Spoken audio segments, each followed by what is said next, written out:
But with that said, let's get to the topic of the day.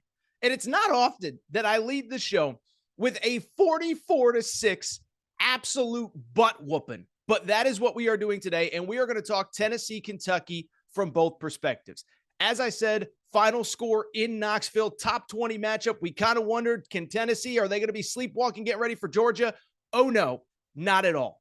44-6 was the final. And this was one, it was crazy because it felt like it was essentially over by about midway through the second or so quarter. By halftime, Kentucky fans are scratching their heads. By the end of the third quarter, Josh Heupel called off the dogs. Tennessee wins 44-6 in a game that was not as close as the final score indicated.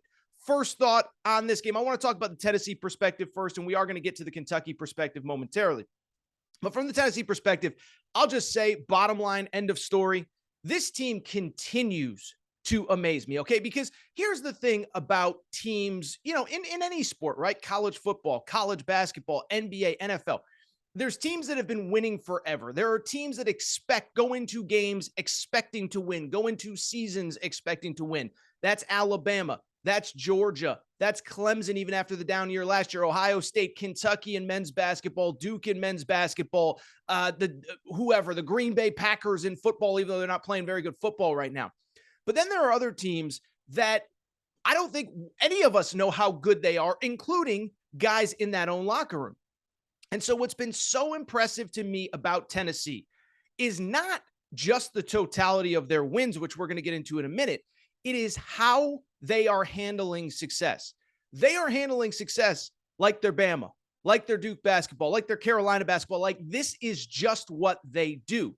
We talked about it a little bit going into the weekend. I mentioned the UT Martin game a week ago was the one that I thought, okay, this could be where chaos really ensues, right? Because I never thought they were going to lose to UT Martin, but I could see the scenario coming off the Bama win. Okay, you beat Bama, historic win, rush the field, goalposts are somewhere in the Tennessee River right now.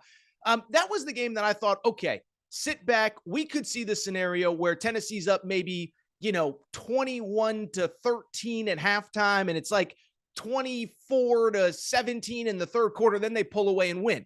That is not what happened at all. They put up 52 points in the first half and one going away. Well, going into this weekend, I thought it was the same with Kentucky. And listen, this is not a knock on Kentucky and how they lost. This is the reality that Tennessee is exceeding all expectations.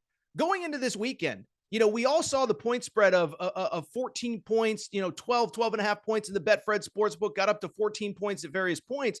And we all sat there and kind of said, we like Tennessee, but isn't Kentucky the team that probably can slow them down?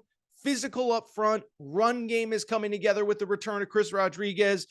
Defense has always been pretty solid. Isn't this the game that okay, Tennessee's probably going to win, but I thought it'd be somewhere in the neighborhood of 37-30. I think I said that was my official pick on Friday's show. And so for Tennessee to go out and do what they did, and it wasn't just on offense. I think this is the important part that we need to continue to kind of wrap our brains around with Tennessee. I think if we're just talking Heupel, Hendon Hooker, Heisman, if that's what we're talking about today, then you are way behind the 8 ball on Tennessee. Yes, this offense is incredible. Yes, it is seemingly getting better every week. They now have Cedric Tillman, maybe their best wide receiver, back. But at the same time, they are doing it on both sides of the football. You saw Saturday night.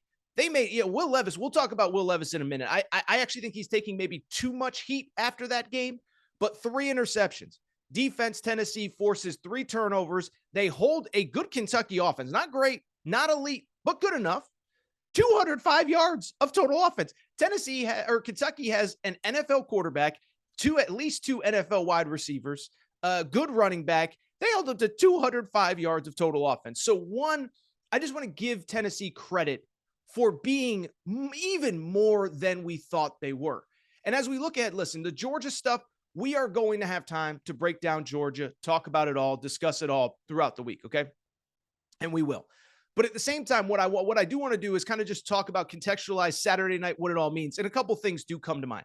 One, we have that first college football playoff poll coming out this coming week. For people who don't really remember the calendar, we have the AP poll, we have the coaches poll, but at the end of the year, we get that college football playoff committee, and they put out a weekly top 25 which is going to drop on Tuesday night. And so because of that, the AP poll is now essentially meaningless. And when that first college football playoff poll comes out, I'll be blunt. I think Tennessee should be number one. I don't even think it should be close. Okay. And here's my explanation why. You just look at who they are beating and how they are beating them. It's a joke, right? Listen, I know there's no perfect way to evaluate who's the best and who's this and who's that. The one that I used on Saturday night, and of course I got pushback from Ohio State fans and Georgia fans, is, Tennessee right now, you look at their resume. They have beaten 5 teams that were ranked at the time that they played them. They won at Pitt. They beat Florida at home. They won at LSU. They beat Alabama at home. They beat Kentucky at home. 5 wins against teams that were ranked when they played them. For comparison's sake, Ohio State has 2. Michigan has 1. Georgia has 1. Now, I know that's not a perfect stat because, for an example, Tennessee beat Florida when they're ranked. Georgia didn't. Georgia beats Florida when they're not ranked. So how do you compare it? There's no perfect way to compare. But I do think if you use a combination of the eye test and a combination of what the actual results are against the teams that they're playing, I don't even think it's a debate. By the way, this is why preseason polls are dumb. The only reason that Georgia or Ohio State or even Michigan would be ranked ahead of Tennessee on Tuesday is because of the fact that somebody liked them more in the preseason. Because if we're basing it on what happened now, if we're basing it on what has happened since Labor Day weekend when this season started, it's a joke. Tennessee, even if there's no perfect way to measure who's the best and how good is this team and how good, here's who, just talk it out loud. Here's who they've beaten. Alabama at home. Alabama's still really good. I've been critical of them, but they're still really good. At LSU. LSU's really good. Those are the 2 best teams in the SEC West. Tennessee smacked LSU on the road, beat Alabama at home. Kentucky, good team. Disappointing effort from them, but they're still a really good team. Tennessee smacked them. Tennessee smacked Florida too. And I know the Florida score was close. And you watch that game, it wasn't even competitive. And so when I look at Tennessee, I think they should be number one. I know it ultimately doesn't matter. They'll play Georgia next week, and we'll figure out who the best team in not only the SEC East is, but probably the SEC in that one. By the way, Tennessee is open as about an 11.5 point underdog in the Betfred Sportsbook. Not telling you what to do. That will probably be my Betfred boost of the week, but neither here nor there. Neither here nor there. Last thought on Tennessee. Last thought, and we'll get to the Kentucky aspect of this game. Something has come up with Tennessee that I do want to talk about, and it's this, is that when Tennessee beat Alabama, and I think this happens sometimes in the way that we cover sports, right, is this idea that everybody's got to rush to have a bigger, bolder, stronger take. And I think one reason you guys and girls like me, I yell and scream, I have strong opinions, but I try to be balanced and I try to be fair. I try to look at both sides. I try to be fair. I try not to overreact. And one thing I will say, and I'm not criticizing anyone specifically, but as soon as Tennessee beat Alabama, we saw a lot of people in the media say, well, I mean, this is LSU 2019 all over again. And for people who don't remember that LSU team was, of course, the Joe Burrow team, Jamar Chase, Justin Jefferson, some pretty good players on that team. They had a historic quarterback with an incredible play caller, Joe Brady, and they just took the college football world by storm. And so when people started comparing Tennessee to them, I said to myself, you know what? That feels a little too on the nose. That feels a little too obvious. That feels a little too much of a leap. Let's just enjoy this Tennessee season for what it is. And if it ends in a Sugar Bowl or if it ends in 11-1, but you don't make the playoff, let's not deem that a disappointment. Well, I've got a confession to make. Those guys and girls that started the LSU comparison 2 weeks ago, 3 weeks ago, they were right, and I was dead wrong. And as a matter of fact, I'll take it a step further. About 2-3 weeks ago, I said, it's not fair to compare this Tennessee team to LSU. It's not fair to LSU. LSU was awesome, historically great. They closed the deal 15-0. I'm starting to wonder if it's not fair to Tennessee, because what I was thinking about with this Tennessee team, I'm not saying they're LSU 2015. I'm not saying they're better than that. That's not what I'm saying. But what I am saying is, one, the comparisons are there. Elite historic offense. Defense is, I think, way better than people think. But here's the other thing. Here's why it's not fair to Tennessee. Why Tennessee has exceeded potentially LSU at this point in the year. Go back and look at that LSU team.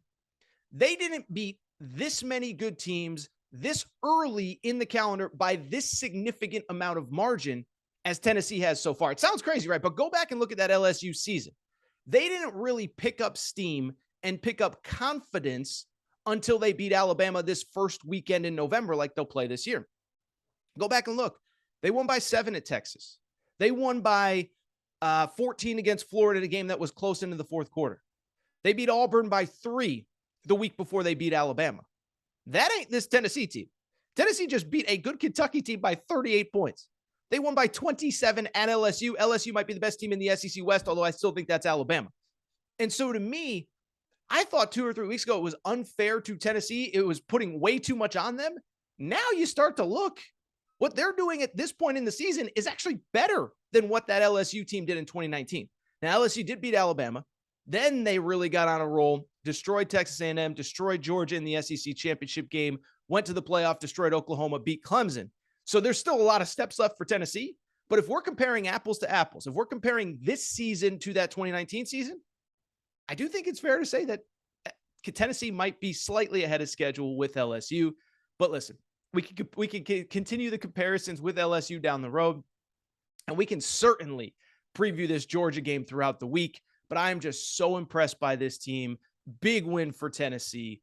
They just look so good. I just continue to be so impressed by how good they are.